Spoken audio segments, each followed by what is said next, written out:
plateau de Fajaru ñu ñëw ak yéen ci ñaareelu pàcc bi et de revue des titres ngeen ànd ceeg Ami Cissé bonjour. ñooy safaan ak programme bi 2A TV rawatina émission bi nga xamante ne moo di fajaru ñu dégtal leen li nga xamante ne la yéenekaay xëy tey jii ci àllarba ji dañu koy dooree ak direct news ñëw na daal ci mbirum li nga xam ne moo di morcellement de l'assiette foncière maanaam suuf si nga xamante ne ña ngi koy caqate fële ci tribunal bu Guédiawaye nag ñëw nañ ci li nga xamante ne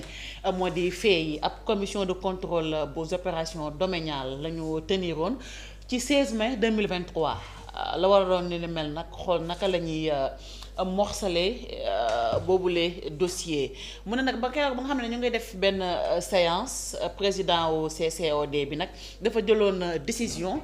daal di dindi ordre du jour maanaam la nga xamante ne moo tënkee woon jëmale ci boobule assiette foncière foofu ci tribunal bu Ndakaaru ba nga xamante ne nag ñoom jëloon nañu refusé woon nañ catégoriquement Mame Boye Diao ak nga xamante ne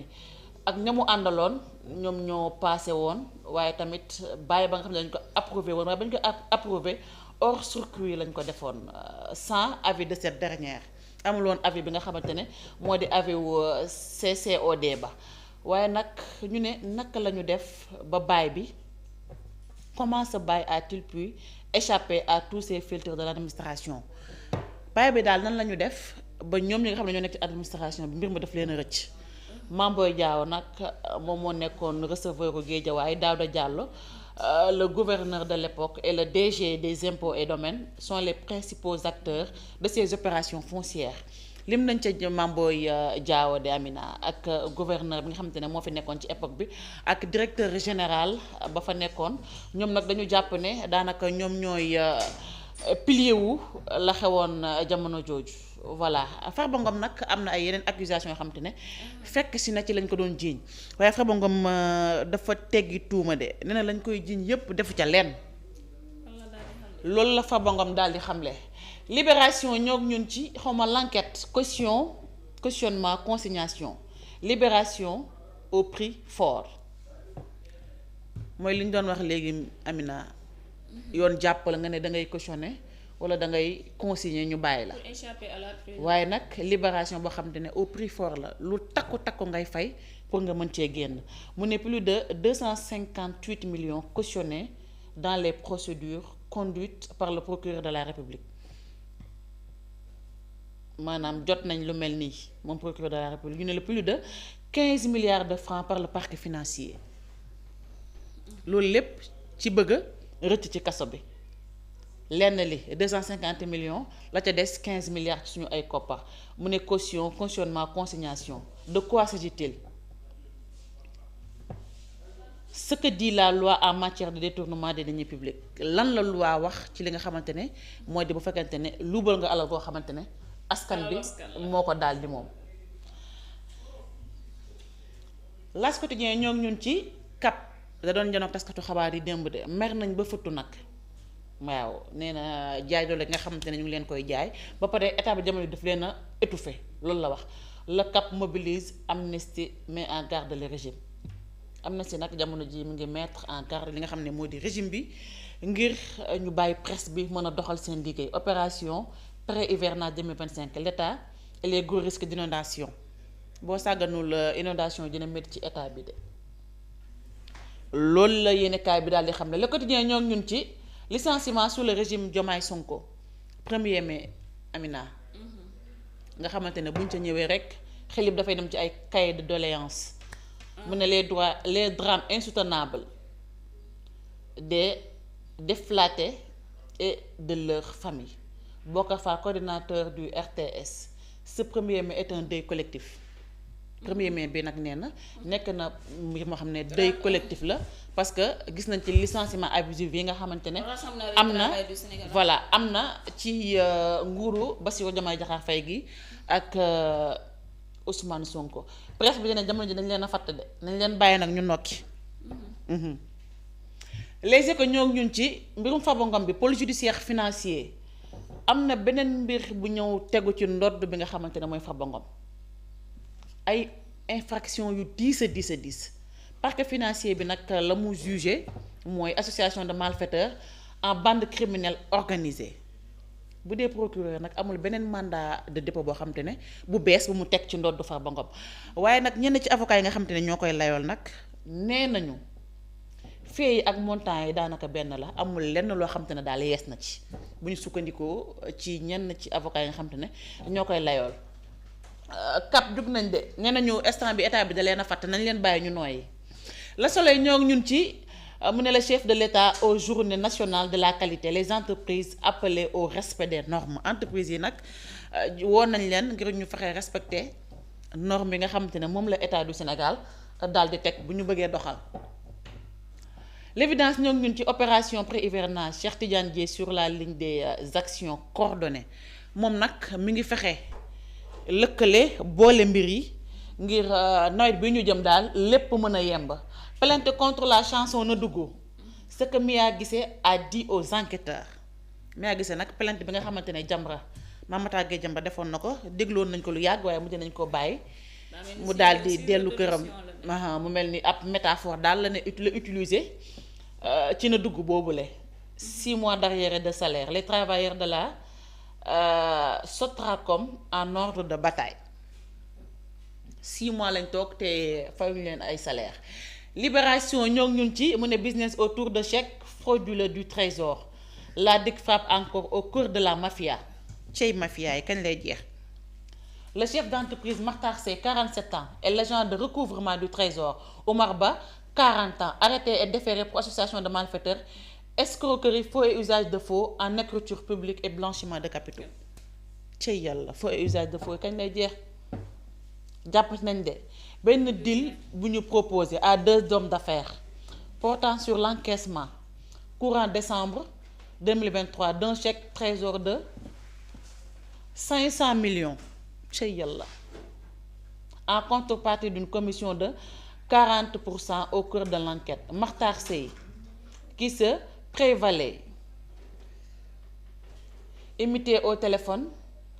la voix du trésorier général yow am nga fiddi alors qu'Omar Ba avait émis le chèque frauduleux moom daal moo doon imiter voix wu trésor général ngir mën a am ay chèques yoo xamante ne daal teguwul ci yoon yéen a am fit fat ba wéri na ba mu set tuuma yañ koy teg de waaye am na leneen la nga xam ne tamit tegoon na ci ndoddam ginnaaw bu ñu ko dégluwaatee démb l'info ñoo ñun ci CAP mi nga xam ne nag jamono ji résistance la woote CAP nee na nañu taxaw temm dëggal seen bopp ndax du ñu nangu état bi kat di leen fàtt ñu ne nag kalaame woon nañ cour suprême de mais ba léegi patt pataaral gu mu sëkk lañ ci nemmeeku waaye nag dinañ defaat ay recours yoo xam te ne ay série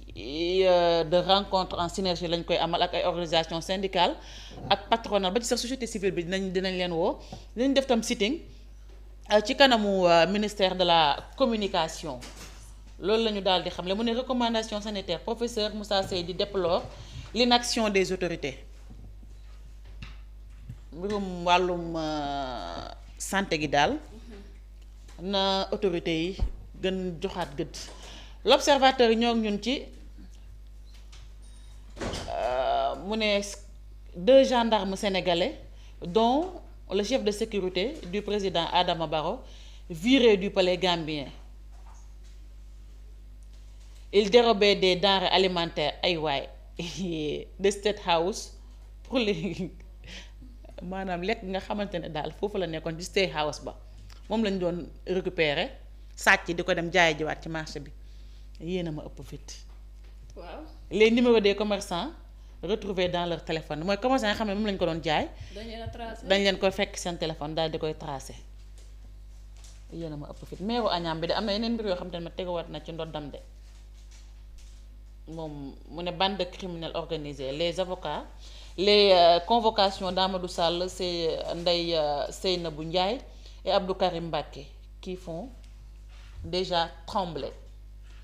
dafa mel ni ñoom it tuddaat nañ leen ci dossier boobu de ay Allah réew mi quotidien ñoo ñun ci amnistie sur les droits humains au Sénégal un rapport accablant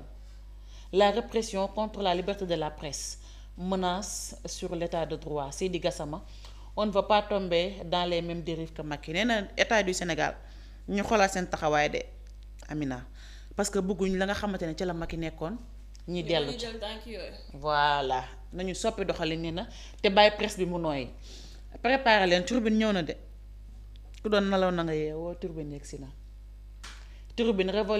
mu ne revalorisation controversée augmentation des salaires domestiques entre populisme et manipulation nee nañ nag populisme moo ca nekk wala manipulation du samay kàddu turbine moo ko xamle nee na des employeurs désapprouvent et déchirent l'arrêté de Abass Fall nee na am na ay liggéeykat yoo xam ne nag dañoo nanguwuñ ba pare dañoo xotti arrêté bi nga xamante ne mu Abass Fall génnee na ko ngir yokk salaire ñi nga xam ne ñoo di aide ménagères yi tension en perspective entre femmes de ménage et njaatige mu ne daal mbir mi féewaloo la indi Amina ci diggante ñi nga xamante ne ñoo di femmes de ménage yi ak ñi nga xam ne ñoo di seeni ay njaatige mu ne la situation économique ne permet pas aux ménages d'augmenter leur charge ba tey tribune wax de nee na situation dëkk bi ni mu méttee nii permettrewul ménage yi ñu jël ay salaire di ko yokkal ay jànk daal tribune moo ko xamle cap daal ña ngay woote nee nañu taxaw nañu temm ndax riposte contre le monstre ñi fi nekk jamono di leen teree ñu nooy ay monstre lañ du sama ay kàddu nag tribune moo ko xamle Vox Populi ñëw ak ñun ci Seydi Gassama bu Amnesty ma ngay avertir autorités yi de nee na leen on ne peut pas tomber dans les mêmes dérives que Macky Sall et remplir les prisons nee na bëgguñ dund li nga xam ne ñu ko doon dund ci Macky Sall nag ba pare jël kaso ya ku nekk ñu dugal fa waaw nee na lorsqu'on exerce le pouvoir on est exposé à la critique et lorsqu'on n'est pas tolérant envers la critique on court le risque de mettre énormément des gens en prison nee na bu fekkente ne da nga yor nguur da ngay exposé wu te boo exposé wu faaw ñu critiquer la te boo nanguwul critique ya mën ngaa jël képp ku ne wax rek nga jël ko dugal ko ca kaso ba te mbir moomu daal bu amee rek la daloon Macky day dal ñii waaw moom na day bañ la daloon Macky dal Diomaye moo tax daal ma ngay artu moom waa Amnesty lii lañu xamle ñoom Walf Quotidien ñoo ngi ñun di Jean-Michel Sène directeur bu ASER mu ne nous sommes dans l'action et non dans le bavardage nee na ñoom ci jëf lañ nekk de nekkuñ ci ay waxi neen ak ay waxi kese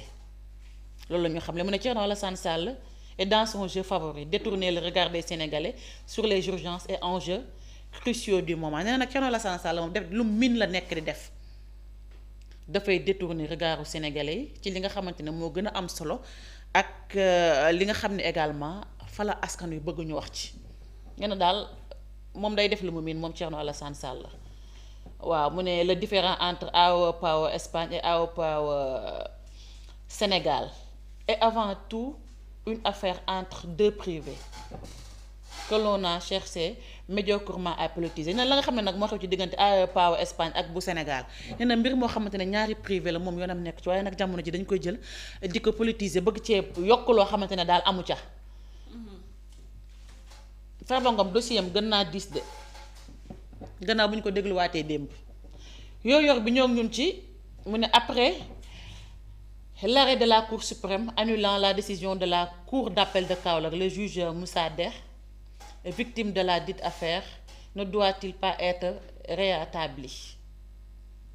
La Cour suprême a annulé la décision de la Cour d'appel de Kaolack qui avait blanchi le promoteur et ancien ministre conseiller Modou Ndiaye Rahma dans l'affaire concernant un terrain de 20 hectares à Sing Sing,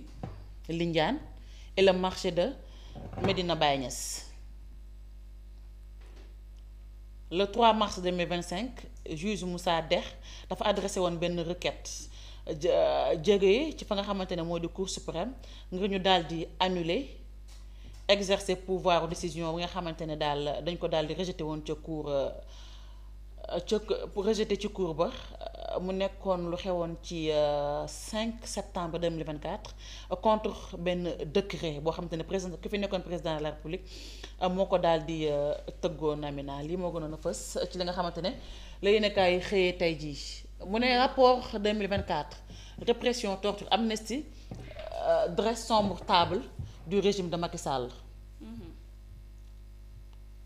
Amnesty daal jamono ji dafa daal di dressé tableau bu sombre ci régime Macky Sall bi gis nañ fi ay meurtre ay tur ak répétition yi nga xam ne daal waruñ ko bàyyi mu nulee noonu faaw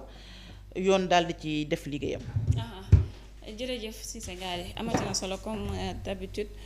donc mi ngi noonu yegsi nañ ci li nga xamante ni moo di cappaandawu émission bi bàyyi la nga tàggoo bu dul tàggoo. jërëjëf Amina ma tàggoo